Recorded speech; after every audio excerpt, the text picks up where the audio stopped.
आकाशात पौर्णिमेचा पिठासारखा शुभ्र चंद्र उगवलेला दिसत होता. त्या चंद्राजवळून काळ्या पाषाणी भिंतीपासून बनलेले काळे कुट्ट सैतानी ढग चंद्रासमोरून हलकेच पास होत जाऊ लागले. तसा 10 सेकंदाकरिता चंद्र त्या ढगाआड लपला.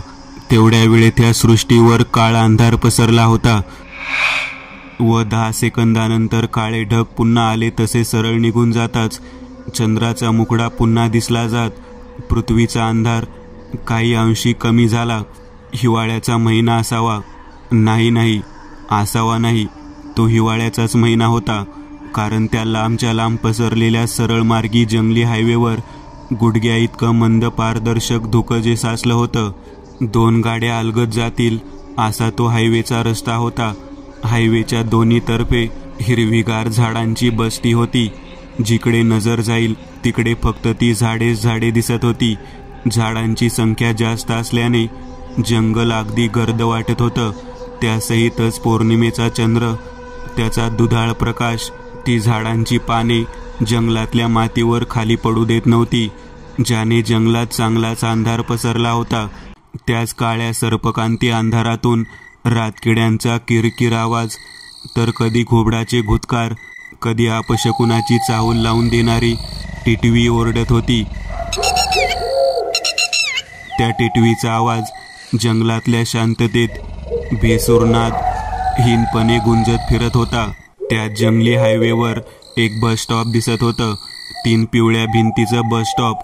वर स्लॅबची भिंत होती. चढून पाहता 3 भिंतीच्या आत बसण्यासाठी एक बाग दिसत होता. पुढून पाहता बस स्टॉपच्या उजव्या बाजूला एक पिवळा बल्ब पेटलेला खांब होता. खांबाच्या बाजूला जरा दूर ट्रान्सफॉर्मर दिसत होतं. तिथूनच बल्बसाठी विद्युत प्रवाह घेतला असावा. बल्बच्या खाली 5 फूट उंचीचं लोखंड गाडून त्यावर निळ्या रंगाचा बोर्ड लावलेला दिसत होता. त्यावर सफेद रंगात मराठी अक्षरात एक नाव लिहिलं होतं, लालगाव, आणि एक मार्ग दाखवणारी बाणाची खून केलेली दिसत होती. आणि त्या खुणेनुसारच बस स्टॉपच्या उजव्या बाजूने एक डांबरी रस्ता सरळ थेट पुढे अंधारात निघून गेला होता. ह्याचा अर्थ असा, ती विजेची पेटी, ट्रान्सफॉर्मर नक्कीच त्याच गावाचं म्हणजेच लालगावचं होतं. पिवळ्या भिंतीचं ते बस स्टॉप दिसत होतं. तोच एक लालपरी टाईप बस तिथे येऊन थांबली. बसच्या इंजिनचा घरघराट तसाच सुरू होता, ज्याने अवतीभवतीची स्मशान शांतता मोडली जात होती. याचा अर्थ असा होता की बस फक्त काही सेकंदाकरिताच तिथे स्टॉपवर थांबली होती. बसच्या ड्राईव्ह सीटवर बसलेला ड्रायव्हर स्टीअरिंगवर हात ठेवून कंडक्टरच्या इशाऱ्याचा म्हणजेच घंटी वाजण्याची वाट पाहत होता.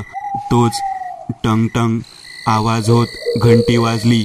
ड्रायव्हरने दुसऱ्या हाताने गिअर शिफ्ट केलं. तसं बसच्या मागच्या सायलेन्सरमधून काळ्या धुराचा भपकारा थुंकला गेला व इंजिनचा मोठा भुर्र विशिष्ट प्रकारचा आवाज होत बस पिवळ्या हेडलाईटच्या प्रकाशात पुढे निघून गेली. दुरून पाहता बसच्या मागची लाल लाईट पेटलेली दिसत होती व काळाशार धूर हवेत काही सेकंद थांबलेला दिसत होता. आणि त्या पुढे जाणाऱ्या आकृतीला तो 25 वर्षाचा युवक जागेवर उभं राहून पाहत होता. शेवटी बस एकदाची दूर निघून गेली, काळ्याभोर अंधारात विलीन झाली. तसा तो युवक त्या निर्जन अमानवीय स्पर्शहीत जागेत आता एकटाच उभा दिसत होता. वयाने तो 25चा होता. त्याच्या अंगावर एक सफेद रंगाचं शर्ट होता. त्यावर निळ्या रंगाच्या सरळ रेषा ओढल्याची डिझाईन होती.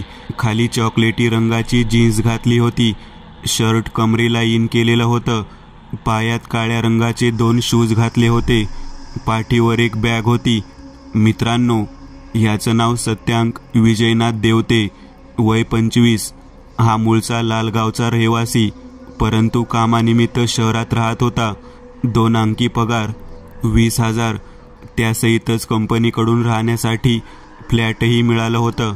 म्हणूनच तो गेली 2.5 वर्ष शहरातच राहत होता. तो म्हणायला कंपनीतून आठवड्याची रजा घेऊन कधी कधी घरी येत असे, परंतु आज मात्र तो काही कंपनीतून आठवड्याभराची रजा घेऊन आला नव्हता, तर फक्त 2 दिवसासाठी रजा घेऊन तो गावी आला होता. कारणही तसंच होतं. सत्यांच्या घरच्यांनी त्याच्यासाठी एक मुलगी पाहिली होती. तिलाच उद्या पाहायला जायचं होतं. मुलगी पाहून झाली की मग तो पुन्हा शहरात जाणार होता. हो, जाणार होता ना. या पाहूयात पुढे. बस नजरेआड होईपर्यंत तो तसाच बसकडेच पाहत होता. बस निघून गेल्यावर मग तो बस स्टॉपपासूनच 5 पावले चालत पुढे त्या बल्बच्या खांबापाशी चालत आला. त्याच्या बाजूलाच लालगाव नावाचं स्टँड होतं. त्या नावावर कटाक्ष टाकत तो जरासा हसला व म्हणाला, पाहूयात लालगावची पोर पटतीये का. सत्यांक स्वतःशीच म्हटला. मग दोन्ही हातांनी खांद्याला लटकवलेल्या बॅगचे पट्टे हाती पकडले व एक पाऊल पुढे सरसावणार तोच एक पाषाणाचा दगड दिसत होता. त्याच दगडावर एक लांडगा उभा होता आणि त्या दगडापासून पुढे काळभोर आकाश व पौर्णिमेचा गोलसर दुधाळ चंद्र दिसत होता व त्या चंद्राच्या आकृतीवर आकाशाकडे तोंड करून तो नर लांडगा विवळ फोडत होता. रात्रीच्या सन्नाट्यात स्मशान शांततेत हवेतून तो आवाज हवेमार्फत झाडांच्या फांद्यामधून पानांतून अंधारातून भिरभिरत आला व सत्यांच्या कानात घुसला. न थांबता कानांच्या पडद्यातून जात मेंदूत घुसला. त्या अचानक आलेल्या आवाजाने सत्यांचं सर्व शरीर शहारून उठलं. मनात चटकन भीतीची ठिणगी पेटली. सत्यांचं सर्व शरीर काही वेळासाठी अगदी पुतळा बनलं होतं. आत ओढलेला श्वास तसाच तोंडात रोखून धरला होता. काय माहिती आजूबाजूला मानव भक्षक लांडगा असेल आणि तो कचकन अंगावर झेप घेऊन हाडामासांचा लचका तोडून पळून जाईल. पण अशातच काही वेळ निघून गेला. परंतु खरंच मनात चाललेल्या वाईट विचारांनुसार काहीही घडलं नव्हतं. तसा सत्यांच्या मनात धीर आला. थांबवलेला श्वास त्याने अलगद तोंडावाटे बाहेर सोडला. अवतीभोवती पाहत गळ्यात एक औंढा गिळला. मग हळूच पाऊल वाढवलं. लालगावच्या डांबरी रस्त्यावरून तो चालत निघाला. ह्या डांबरी रस्त्याच्या अवतीभोवती तसंच झाडांचं जंगल होतं. पौर्णिमेच्या चंद्राच्या प्रकाशाने झाडांना चिते जळून गेलेल्या काळ्या कोळशासारखा रंग फासला होता. हिवाळ्याचा महिना असल्याने सत्यांच्या अंगाला हलकीशी थंडी झोंबत होती. चंद्राचा प्रकाश जरी खाली पडला असला तरी त्या प्रकाशात किती दिसणार होतं. त्या चंद्राच्या प्रकाशात फक्त आकृत्या ओळखता येत होत्या. हो, हा समोरचा झाड आहे, हा माणूस आहे, हा रस्ता. पण खाली रस्त्यावरून जाणारा विषारी डंक असलेला विंचू, जहरीला साप हे जनावर चंद्राच्या उजेडात थोडी ना दिसणार होते. सत्यांकने खिशातला स्मार्टफोन बाहेर काढला. त्याचीच टॉर्च पेटवली. टॉर्चचा चेंदेरी प्रकाश खालच्या काळ्या डांबरी रस्त्यावर पडला. त्या प्रकाशात डांबरी रस्ता, पायाखाली येणारे खड्डे, दगड असं काही नजरेस पडत होतं. 2दा-3दा साप, विंचू सुद्धा जाताना दिसले होते. लालगावात पोहोचण्यासाठी सत्यांकला अजून जेमतेम 20 मिनिटे रस्ता पायाखाली तुडवायचा होता. मग एक नदीचा पूल लागणार होता, जे ओलांडताच प्रथम लालगावच्या लोकांची शेत दिसायची आणि थोडं पुढेच लालगाव होतं. सत्यांची पावले रस्त्यावर वेगाने पडत होती. तसा त्याच्या पायात असलेल्या बुटांचा टप टप असा आवाज होत होता. एक क्षण सत्यांकला असं वाटलं की फुकटचे शूज घालून आलो, कारण त्यांचा हा टप टप आवाज छातीतल्या धडकनांना वाढवत होता. त्यातच अवतीभोवतीचं वातावरण अगदी एक भयपटाला साजेल असं होतं. आता तुम्हाला एक प्रश्न नक्की पडला असेल की जर सत्यांक हा रजा घेऊन गावी येतच असतो, मग त्याला ह्या अंधाराची आजच भीती का वाटते? काही जणांच्या मनात हा एक प्रश्न आलाच असेल, नाही का? तर त्या प्रश्नाचं उत्तर आहे की सत्यांक दरवेळेस सकाळी किंवा दुपारी ह्या 2 वेळेदरम्यानच गावी येत असायचा. पण ह्यावेळेस मात्र नशिबाने त्याला रात्रीचं लालगावला आणलं होतं, कारण कपटी नियतीच्या मनात एक कपट जे शिजत होतं, ज्या कपटीचा बळी सत्यांक ठरणार होता. व ते कसं, या पाहूयात. चंद्राच्या प्रकाशाने सत्यांकच्या देहाची काळीशार सावली डांबरी रस्त्यावर पडली होती. त्याच्या प्रत्येक पावला पावला गणिक त्याच्या सोबतीला चालत होती. तोच डांबरी रस्त्यावरून इतका वेळ सोबत असणारी सावली जागीच थांबली. सत्यांक मात्र तसाच पुढे चालत निघून गेला. परंतु त्याची सावली मात्र जागेवरच थांबली, चिटकली होती. घडणारं दृश्य जरी काल्पनिक वाटत असलं तरी हेच सत्य होतं की सत्यांक बिना सावलीचा पुढे निघून गेला होता. कॅमेरा अँगल सत्यांकच्या चेहऱ्यावर स्थिरावला आहे व तो तसाच आपला गप चालत चालत पुढे जात आहे. सत्यांकच्या डाव्या खांद्यामागे 15 पावलांवर जिथे त्याची सावली थांबली होती त्या सावलीचं रूपांतर एका चिपचिपीत काळसर द्रवात झालं. सावलीचे हात, पाय, डोकं, सर्व शरीर चिपचिपीत काळसर द्रवात रूपांतर होऊन तिथे एक गोलसर ताटाप्रमाणे वर्तुळ तयार झालं आणि त्या वर्तुळाकारातून प्रथम एक काळशार हात बाहेर आला, पुढे काळशार डोकं, मग छातीचा भाग, नंतर कंबर आणि एक एक करत शेवटला सत्यांकची काळी सावली तिथे रस्त्यावर उभी राहिली. पण किती वेगळी. चेहऱ्याला त्वचा नाही, रंग नाही, डोळ्यांनाही रंग नव्हता. पूर्णच्या पूर्ण काळसर सावलीच तिथे उभी होती. सत्यांकचे सिक्स सेन्स त्या क्षणाला कार्यरत झाले. मागे, होय, आपल्या मागे कोणीतरी उभा आहे ही जाणीव मनाला झाली. त्या तीव्रता जास्तीत जास्त ठासून भरली होती. ते वेगळं. अशा क्षणाला माणूस मागे वळून बघणार म्हणजे बघणारच. सत्यांकनेही तेच केलं. त्याने जागेवरच गरकन गिरकी घेतली, मागे वळून पाहिलं. तोच हातातल्या स्मार्टफोनची बॅटरी संपली होतानाही तो प्रकाशही नाहीसा झाला. अरे यार, ही बॅटरी शट. त्याने असं म्हणतच फोन खिशात ठेवला. सत्यांकपासून 15 पावलांवर अगदी ताठ, कसलीही हालचाल न करता तो काळशार आकार उभा होता. रस्ता अजून बाकी होता आणि अशा या अंधाऱ्या निर्जन रस्त्यावरून एकटं जाणं तसं भीतीला आमंत्रण होतं. पण समोरची ती आकृती पाहून सत्यांकला वाटलं की हा कोणीतरी गावातला असावा. चला, कोणीतरी भेटलं म्हणायचं. बोलता बोलता रस्ता निघून जाईल. सत्यांक स्वतःशीच हळू स्वरात म्हणाला. मग जरा मोठ्याने त्याने त्या समोरच्या व्यक्तीला हाक दिली. ओ भो, कुठे चाललात? लालगावला का? सत्यांकने असं म्हणताच एक स्माईल दिली. थांबून समोरच्या व्यक्तीच्या प्रतिउत्तराची वाट पाहू लागला, पण उत्तर मात्र आलं नाही. तसे त्याच्या चेहऱ्यावरचं हसू ओसरलं. ओ भो, त्याने उजवा हात वर आणत हलवला. तसे समोर उभ्या त्या आकृतीनेही आपला उजवा हात वर आणत हलवला. सत्यांकला त्या अनोळखी माणसाच्या ह्या क्रियेने असं वाटलं की त्याने सुद्धा आपल्याला हाय केलं. पण प्रकरण काहीतरी वेगळंच होतं. खास याची जाणीव मात्र सत्यांकला नव्हती. भो, लालगावला चाललात का? सत्यांकने ह्या वेळेस हाताच्या तर्जनीने मागे इशारा केला. तसं त्या आकृती, त्या मानवाने सुद्धा सत्यांकप्रमाणेच हाताची तर्जनी मागे केली व पुन्हा सत्यांककडेच पाहू लागला. सत्यांकने हळूच एक पाऊल पुढे टाकलं. तसे ती काळीशार आकृती एक पाऊल मागे सरकली. ओ भो, थांबा, असं म्हणतच सत्यांक हळूहळू चालत त्या आकृतीच्या दिशेने चालू लागला. त्याच्या प्रत्येक पावलासरशी ती आकृती अगदी सफाईदारपणे मागे मागे पाय टाकत उलट चालू लागली. अरे, तुम्ही का मागे जाताय? थांबा की. ओ भो. सत्यांक आता हळूहळू धावू लागला. त्यासहितच ती आकृती वेगाने मागे मागे जात अक्षरशः पुढे पाहतच उलट धावू लागली. हा देखावा फारच चमत्कारिक, मानवाच्या कल्पनेक्षमते पल्ल्याडचा होता. त्यासहितच या क्षणाला अशा स्थळी असा प्रकार घडणे म्हणजे भीतीला निमंत्रणच होतं. धावून धावून धाप लागली. तसा सत्यांक जागेवरच थांबला.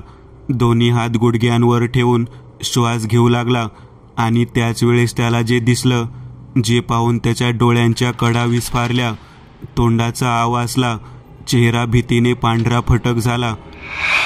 माझी सावली, असं म्हणतच सत्यांकने प्रथम पायाखाली पाहिलं, मग मागे पाहिलं, परंतु त्याची सावली मात्र कोठेच नव्हती. हे कसं शक्य आहे? माझी सावली का पडत नाहीये? मी तर जिवंत आहे ना? सत्यांकने स्वतःचं शरीर चाचपून पाहिलं. तेवढ्यात तो काळजाचं पाणी पाणी करणारा, भीतीने रक्त गोठवणारं हसू, कर्जातला आवाज आला. त्या शांततेत तो हसण्याचा आवाज अक्षरशः चारही दिशेना गुंजला होता. सत्यांकने त्या हास्याच्या दिशेने पाहिलं. ती आकृती जशीच्या तशी कसलीही हालचाल न करता जागेवर उभी होती, पण आवाज त्याच आकृतीच्या दिशेने येत होता. सावली बघतोय काय? सावली बघतो. मी आहे तुझी सावली. तसं बी आता तुला सावलीची काय बी गरज नाही, कारण ज्याची मी सावली चोरली तो काय जित्ता वाचत नाही. त्या काळ्या सावलीचं रूपांतर पुन्हा एकदा काळ्या चिपचिपीत द्रवात झालं. जमिनीवर तोच तो ताटाप्रमाणे वर्तुळ पसरला. त्या वर्तुळात तो काळाशार चिपचिपीत द्रव वळवळ करत होता. पुढे घडणारी घटना दृश्य इतकं भयंकर होतं की सत्यांची बोबडी वळली होती. तो थंडीने गारटल्यासारखा समोरचं दृश्य पाहत उभा होता. मेंदू अक्षरशः बधीर झाला होता. पळण्याची ही कृती ध्यानी येत नव्हती. त्या चिपचिपीत द्रव्यातून काहीतरी आकार घेऊ लागलं. होय, कारण ते चिपचिपीत द्रव हळूहळू गांडुळासारखं जाड आकार धारण करत वर उभं राहत होतं. प्रथम ते काटकुळे 4 पाय तयार झाले, ज्या 4ही पायांना काळीशार धारदार नखं होती. मग शरीर तयार झालं. काही क्षणातच तिथे एक नरलांडग्याची काळ्या सावलीची रचना तयार झाली. कवटी, त्यावर टोकदार कान, डोळ्यांच्या जागी 2 तप्त विस्तवाचे निखारे अडकवले होते, जे अंधारात चटकधारी लालसम रंगाने चकाकत होते. एक काळीशार वळवळती शेपटी होती, जी मागून वाकडी तिकडी फिरत होती. जबड्यात काळेशार टोचकुले, पाषाण उगवल्यासारखे लहान सुईसारखे धार असलेले दात होते. गुरगुर, ते ध्यान, ती पाशवी शक्ती, ज्या शक्तीने त्या नरलांडग्याचं रूप घेतलं होतं, ती सत्यांकडे पाहून गुरगुरू लागली. मग तोच तो खर्जातला भसाडा आवाज घशामधून बाहेर पडला. येऊ येऊ येऊ का? पळ पळ भडव्या, पळ, नाहीतर लचका तोडतो तुझा. त्या अभद्र शक्तीच्या तोंडून अपशब्द उच्चारले गेले. अमानवीय शक्तीचा हा चमत्कार पाहून सत्यांच्या मेंदूला शॉट बसला. पळ हा शब्द ऐकून भीतीपोटी सत्यांक हळूहळू मागे सरू लागला. त्याची ती भ्याडमय कृती पाहून ते नरलांडग्याचं रूप घेतलेलं ध्यान जबडा विचकून हसत होतं. त्याच्या खोबणीतले लालसम डोळे अंधारात विलक्षण आसुरी भुकेल्या चमकेने चकाकत होते. सत्यांच्या कपाळावरून घामाच्या धारा उघळत होत्या. डोळ्यांच्या कडा ते भयंकर भीतीदायक दृश्य पाहून भयंकरपणे विस्फारल्या होत्या. त्या विस्फारलेल्या डोळ्यांमध्ये क्षणाक्षणाला भीतीचा उच्चांक वाढत होता. पळ पळ, तुझ्या आईला तुझ्या. आकाशाकडे मान वळवत ते चित्कारलं, विवळलं. त्याची ती क्रिया पाहून सत्यांच्या पोटात भीतीने गोळा आला. मागे मागे पडणारी पावले थांबली. सत्यांकने थेट मागे गिरकी घेत वेगाने पळायला सुरुवात केली. त्याच्या काळ्या बुटांचा धावताना मोठा टप टप असा आवाज होत होता. सत्यांक त्याचं आयुष्य मुठीत घेऊन त्या ध्यानापासून दूर जात होता. काही करून त्याला या संकटापासून सुटका करणे भाग होतं, नाहीतर तुम्ही समजून जा त्याचं काय होईल ते. पळ, जोरात पळ, पण तुझा वेग मृत्यूपेक्षा जास्त खासच नसेल. तो नरलांडगा असं म्हणताच पुन्हा चित्कारला. त्याच्या आवाजाने उभं जंगल दणानून उठलं. सत्यांक घामाघूम होऊन धावत होता. धावता धावताच मध्ये मागे वळून पाहत होता. त्याच्या नजरेला मागून तो नरलांडग्याचं रूप घेतलेला तो सैतान त्याच्या मागेच पिच्छा करत धावत येताना दिसत होता. सत्यांक पुढे तर मागून त्याचा मृत्यू, अशी पकडम पकडाई सुरू झाली होती.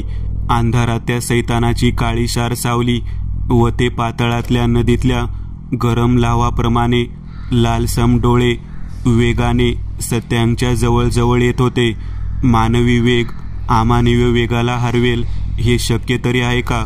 मुळीच नाही. सत्यांची मृत्यूची तिकीट फिक्स झाली होती. तो मरणार हे विधिलिखित होतं. नियतीने त्याचं अखेरचं स्टेशन हा जंगल म्हणूनच बुक केला होता.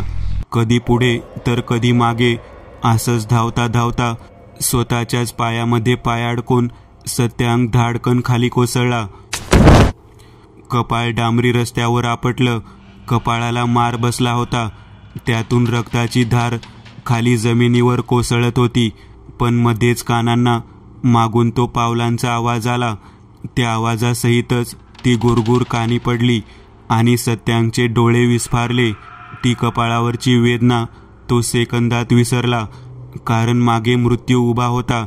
सत्यांकने थरथरणारं डोकं हळूहळू मागे मागे न्यायला सुरुवात केलं आणि तोच अगदी वेगानं त्याच्या चेहऱ्याजवळच तो नरलांडग्याचा जबडा विचकलेला, ज्यातून ते काळ्याशार टोचकुले दात बाहेर आले होते. डोळ्यांच्या कवड्या लाल रंगाने चकाकत होत्या. असा तो सैतान त्या लालसम डोळ्यांनी सत्यांच्या डोळ्यातून थेट त्याच्या देहातल्या आत्म्याला पाहत होता. त्या सैतानाला सत्यांची भीतीने गर्भगळी झालेली आत्मा साफ साफ दिसत होती आणि तो सैतान ती आत्मा आता खेचून बाहेर काढणार होता. कसा पकडला? या वाक्याने तर तो भयंकर कांड घडला. त्या हैवानाने आपल्या जबड्यातले ते पाशानी टोकदार सुळे असलेले तीक्ष्ण सुईसारखे दात ह्या असा आवाज करत सत्यांच्या नरडीत घुसवले. पातळसर चामडी ते तीक्ष्ण दात असे घुसले जसं चिखलात पाय. त्या नरलांडग्याने सत्यांच्या गळ्यातून रक्त चोखायला सुरुवात केली आणि सत्यांच्या वेदनादायक उसासे मदतीच्या हाका बाहेर पडू लागल्या. सत्यांक जीवाच्या आकंताने ओरडत होता. त्याला वाटत होतं की कोणीतरी यावं, मदत करावी, पण या रात्रीच्या अंधाराशिवाय तिथे कोणीही उपस्थित नव्हतं. होता तो फक्त अंधार, जो हा तमाशा मोठ्या आवडीने पाहत होता. सर्व रक्त पिऊन होताच सत्यांचं देह निष्प्राण झालं. तसं त्या नरलांडग्याने मांजर जशी तिच्या पिल्लांना तोंडात धरून घेऊन जाते, तसं तो सैतान सत्यांचं कलेवर तोंडात धरून जंगलात निघून गेला. आता सत्यांच्या देहाची हाडामासांची चव तो चाकणार होता. रातभर मिटक्या मारून मांस खाल्ल्याचा आवाज व हाड फोडून चोखून खाल्ल्याच्या आवाजाने जंगल शहारून उठणार होतं. चालू काळ, आजची वेळ, लालगाव. सकाळी 11:30 वाजता. लालगाव ग्रामपंचायत. 4 भिंतींच्या त्या छोट्या ग्रामपंचायत ऑफिस बाहेर गावातली माणसं जमली होती. जेमतेम 15-20 असावी. त्यात काही स्त्रिया सुद्धा होत्या. सर्वांच्या चेहऱ्यावर एकच भाव होते, ते म्हणजे भीती, चिंता, काळजी. मनावर कसलं तरी दडपण असावं, कारण सर्वांचे चेहरे उतरलेले, दुःखी, भावहीत दिसत होते. दुंकुराबा, देवतांच्या सत्यांच्या मोतेनंतर 1 महिन्यात आज धरून पडलेला हा 16वा मढ आहे.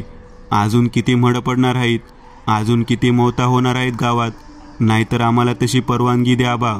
आताच्या आता जंगलात जाऊन त्या जनावराचा खात्मा करतो आम्ही.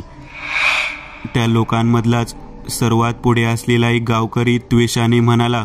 त्याच्या त्या वाक्याला दुजोरा देत गावकरी सुद्धा हो हो करत स्वर मिसळू लागले. त्या गावकऱ्यांपासून पुढे ग्रामपंचायत ऑफिस समोर 3 माणसे उभी होती. प्रथम दुंकुरनाथ सदानंद लावे, वय वर्ष 71. ते लालगाव ग्रामपंचायतीचे एक सरपंच राहून गेले होते. त्यांचा निर्णय घेणं गावकऱ्यांना आवडायचं, म्हणूनच गावातला प्रत्येक निर्णय त्यांनीच घ्यावा असा नियमच झाला होता. जरी दुंकुराबाच्या डाव्या आणि उजव्या बाजूला सरपंच उपसरपंच उभे असो, तसेही त्यांना कोण विचारते? राहू देत तसंच बाजूला. दुंकुराबाचं वय वाढलं असलं तरी शरीरात अद्याप ताकद होती. नजरेत धार, आवाज कणखर होता. त्याच आवाजात ते बोलू लागले. गावकऱ्यांनो, शांत व्हा तुम्ही. दुंकुराबांचा दणकट करड्या स्वरातला आवाज घुमू लागला. मला माहिती आहे की गावात गेल्या महिन्याभरात खूप साऱ्या विचित्र घटना घडल्या आहेत. गावातले एकूण 16 लोक मृत्युमुखी पडले आहेत. पण एक गोष्ट तुम्ही विसरत आहात की ते जे काय आहे ते काही जनावर नाही, माणूस नाही. ते काहीतरी वेगळं, भलतंच काहीतरी आहे.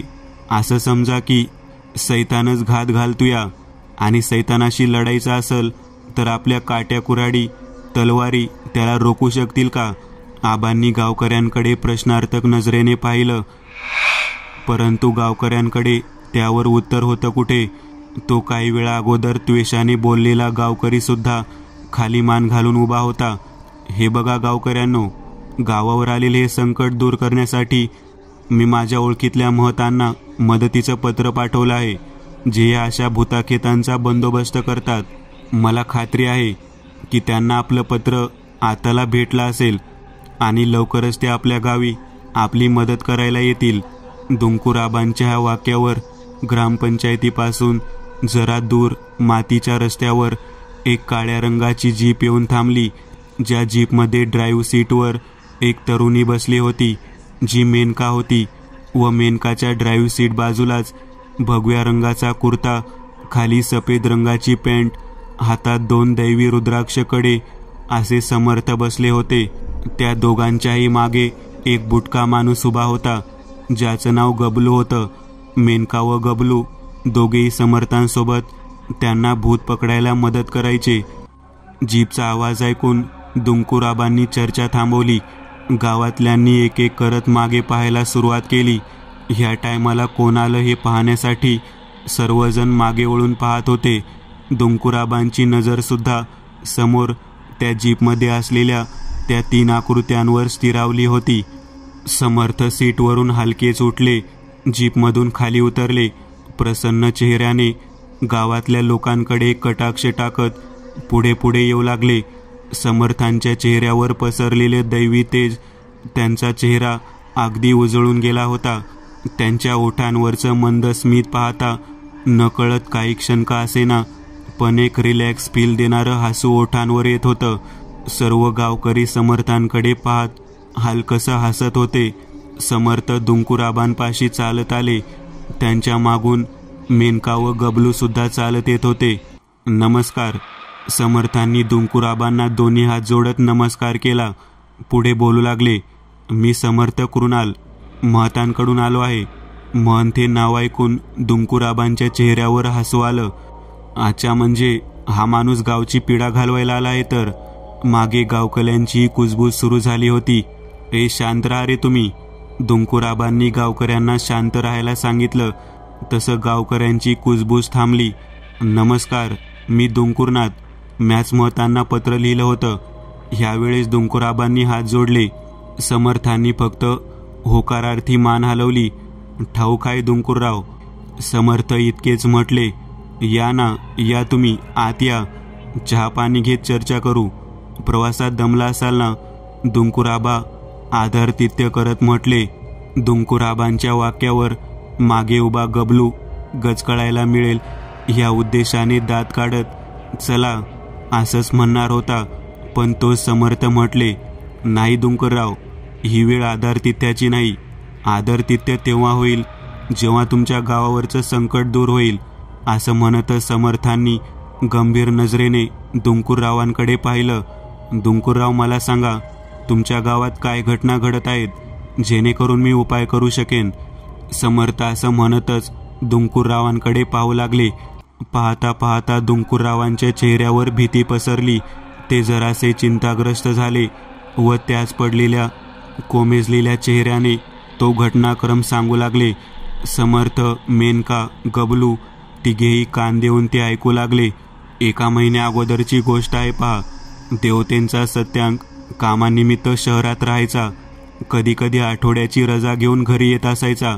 अशातच 2 महिन्या अगोदर सत्यांकच्या घरातल्यांनी त्याला आमच्या गावातलीच पोर पाहिली होती. तिला पाहायला तो कंपनीतून 2 दिवसांची रजा घेऊन अर्जंट आला होता. त्या बसचा ड्रायव्हर, कंडक्टर दोघे ओळखीचे आहेत माझ्या. त्यांना विचारलं होतं मी, तर ते म्हणाले पोरगा स्टॉपवर उतरला होता. हा, मग तो पोरगी पाहून पुन्हा शहरात गेला का? आवडली का त्याला पोरगी? गबलू मध्येच दात काढत म्हणाला. त्याच्या त्या वाक्यांवर दुंकूररावांनी मोठे डोळे करत त्याच्याकडे पाहिलं. अहो, पोरगी बघायला तो गावात पोहोचायला तर पाहिजे. सत्या बस स्टॉपवर उतरला खरा, पण गावात आलाच नाही. मग सत्याचा बाप विजा माझ्याकडे आला. पोराच्या काळजीने घाबरला होता बिचारा. त्यानंतर मग मी ड्रायव्हर, कंडक्टर दोघांना सत्याबद्दल फोन करून विचारलं, तर ते म्हणाले उतरला होता गाडीतून. मग मी त्याच वेळेस दिवसा गावातली काही तगडी पोरं सोबत घेतली आणि आमच्या गावच्या रस्त्या आजूबाजूला असलेल्या जंगलात शोधायला सुरुवात केली. अंतवा एवढं बोलून दुंकूराबा जरा थांबले त्यांच्या कपाळावरून घामाचे ओघळ हळूहळू करत खाली भुवयांपर्यंत आले होते. तेच त्यांनी खिशातून रुमाल काढत हळूच पुसले. समर्थ, गबलू, मेनका तिघेही दुंकूरावकडे पुढे काय बोलतील हे ऐकण्यासाठी उत्सुकतेने त्यांच्याकडे पाहत होते. तोच दुंकूराबा बोलू लागले. आम्ही सगळी जंगलात घुसलो आणि एका झाडाखाली आम्हाला देवतेच्या सत्यांचं नागडं उघडं बिना कपड्याचं मढं पडलेलं दिसलं. तुम्हाला सांगतो, मी आजपर्यंत असं मढं बघितला नव्हता. मड्याचं सगळं शरीर काळं पडलं होतं. हात, पाय, पोट, चेहरा, छाती सगळे अंगावरच्या मांसांचा लचका तोडला होता. आणि गोष्ट अशी, मड्याची सावली गायब होती. काय? गबलू मोठ्याने म्हणाला. मग तोंडावर हात ठेवत फी फी करत हसला. मड्याची सावली गायब होती? हे कसं शक्य आहे? गबलू पुन्हा हसू लागला. गबलू बेवकूफ, गप बस.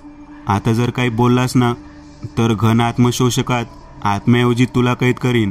मेनका गबलूवर खेकसली. तसा तो हाताची घडी तोंडावर बोट ठेवून गप्प बसला. सॉरी हां, हा थोडा वेळ आहे. तुम्ही प्लीज पुढे सांगा, मेनका म्हणाली. तसे दुंकूरराव त्याच भयमिश्री स्वरात बोलू लागले. पण गबलूचं तोंडावर हात ठेवून हसणं सुरूच होतं. माणूस मेला असला तरी त्याची सावली कायम त्याच्या सोबतच असते. जोपर्यंत त्याचा देह चितेतल्या अग्नीत जळून जात नाही तोपर्यंत तिला सुटका नसते. पण आमच्या गावात महिन्याभरात पडलेल्या सर्व मड्यांची सावली मात्र त्याच्या सोबत नसते. असं वाटतं मड्याची सावली मड्याची साथ सोडून जातीया आणि मग फक्त ते हिंस्र जनावराने लचका तोडलेलं प्रेत राहतया. दुंकूरराव असं म्हणतच थांबले. मग त्यांनी समर्थांकडे पाहिलं. त्यांनीच नाही तर गबलू, मेनका दोघेही समर्थांकडेच पाहत होते.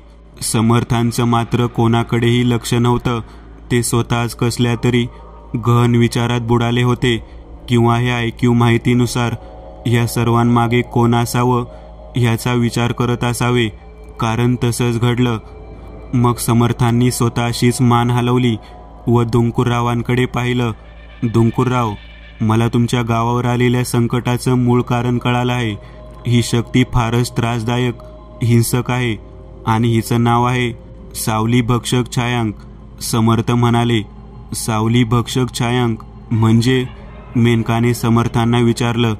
त्यावर ते गंभीर स्वरात बोलू लागले. सावली भक्षक छायांक हे एक पुरातन पिशाच आहे. हे पिशाच फारच जुना असून ह्या छायांक पिशाच्याचा देह काळ्या चिपचिपीत मायावी द्रवाचा असतो, ज्याने तो कोणत्याही प्राणी, पक्षी, मानवाच्या सावलीचं रूप धारण करू शकतो. परंतु हो, फक्त सावलीचं रूप. हा छायांक पिशाच मानवाची, प्राण्यांची सावली चोरून त्याचं भक्षण करतो. आणि हो, हा पिशाच ज्याची सावली भक्षण करतो तो मानव, प्राणी बिना सावलीचा होऊन जातो. दुपारच्या उन्हात, रात्रीच्या चांदण्यात कोणत्याही प्रकाशात त्याची सावली दिसत नाही. हा छायांक महाधूर्त, मनाने कपटी आणि स्वभावाने मस्तीखोर आहे. हा त्याच्या सावजाची सावली चोरतो आणि मग हुबेहूब सावजाची नकल करून प्रथम सावजाला महाभयित करतो. मग शेवटी भयाने ग्रासलेल्या सावजाचं रक्त मांस भक्षण करतो. शक्यतो हे छायांक पिशाच रात्रीच्या वेळेसच कार्यरत होतात. दिवसाही निद्रेत असतात आणि रात्री शिकारीवर निघतात. समर्थांनी असं म्हणताच दुंकूरावांकडे धीरदायक नजरेने पाहिलं. दुंकूरराव, त्या छायांक पिशाच्याचे दिवस आता भरले आहेत. मी आज रात्रीच त्या छायांकचा बंदोबस्त करणार आहे, म्हणून तुम्ही आणि गावकरी अगदी निश्चिंत राहा. समर्थांच्या वाक्यावर गावकऱ्यांनी टाळ्या वाजवल्या. क्षणभर आनंद पसरला होता. परंतु मध्येच एक गावकरी आला व ती मयत पडलेल्या माणसाची मयत वेळ सांगून निघून गेला होता. समर्थ, संध्याकाळ होईपर्यंत तुम्ही माझ्या घरी चला, दुंकूराबा म्हणाले. नाही दुंकूरराव, मी आता ध्यानस्थ बसणार आहे. समर्थांनी असं म्हणतच ग्रामपंचायत ऑफिसकडे पाहिलं. त्या क्षणाला सामान्य मानवांना जरी समर्थांचे डोळे सामान्य दिसत असले तरी मेनकाला मात्र समर्थांचे डोळे एका निळसर छटेने उजळून निघालेले दिसत होते. समर्थांचे डोळे दैवी दृष्टीच्या साहाय्याने त्या ग्रामपंचायत ऑफिसच्या बंद दरवाजातून थेट आत पाहत होते. त्यांच्या नजरेला ग्रामपंचायत ऑफिसच्या भिंतीवर लावलेला महादेवाचा फोटो दिसत होता. दुंकूरराव, मला संध्याकाळपर्यंत तुमचे ग्रामपंचायत ऑफिस ध्यानस्थ बसण्याकरिता मिळेल का? समर्थ मंद स्मित हास्य करत म्हटले. त्यावर दुंकूरराव त्यांना अडवणार थोडी होते. शेवटी समर्थ जे काही करत होते ते सर्व काही लालगावाकरिताच तर होतं. जी का नाही, दुंकूरराव इतकंच म्हटले. त्यावर समर्थांनी फक्त डोळ्यांच्या पापण्या मिटून होकारार्थी मान हलवत दुंकूररावांना धन्यवाद म्हटलं व समर्थ ग्रामपंचायत ऑफिसमध्ये निघून गेले. मेनका, गबलूने मेनकाला आवाज दिला. त्यावर तिने फक्त मान वर करत खुनेनेच काय असा इशारा केला तसा गबलू पुढे म्हटला. जेव्हा जेव्हा कृणाल मिशन अगोदर ध्यानस्थ बसतो ना, तेव्हा तेव्हा समोरचा भूतशत्रू फारच ताकदवर असतो आणि मला वाटतं की नक्कीच हा छायांचा पोरगा पण ताकदवर असणार, गबलू त्याच्या किन्नरी आवाजात चिंतेच्या स्वरात म्हटला. त्यावर मेनकाने फक्त होकारार्थी मान हलवली व म्हटली, खरं आहे गबलू, पंतांच्या वाड्यात जाण्या अगोदर सुद्धा समर्थ असेच ध्यानस्थ बसले होते. मेनका गबलू दोघेही काही वेळ तसेच शांत उभे राहिले. तोच दुंकूरराव त्या दोघांपाशी चालत आले. तुम्ही समर्थांबरोबर आला आहात ना? दुंकूरराव म्हटले. त्यावर गबलू प्रथम दात काढत हसला व म्हटला, हो, आम्ही कृणाल बरोबर आलोय. गबलू मोठ्या स्टाईलने म्हटला, जसं की हा हाफ तिकीट भूतांना पकडायचा. मित्रांनो, आज पुरतं एवढंच. तुम्हाला जर काही गोष्ट आवडली असेल तर नक्की लाईक करा. तुमच्यापैकी बरेचसे जण व्हिडिओ लाईक न करताच पळून जातात, पण हा जर व्हिडिओ तुम्ही लाईक केला तर मला जरा बरं वाटेल आणि असेच भारी भारी व्हिडिओ बनवायची माझ्यात एनर्जी येईल. त्यामुळे नक्की लाईक करा आणि अजूनही कोणी या चॅनलला सबस्क्राईब केलेलं नसाल तर लगेच सबस्क्राईब करून टाका आणि बाजूची घंटी ती मात्र दाबायला विसरू नका. देवाची घंटी आहे ती. चला तर मग पुन्हा भेटूया अशीच एक आगळी वेगळी गोष्ट घेऊन पुढच्या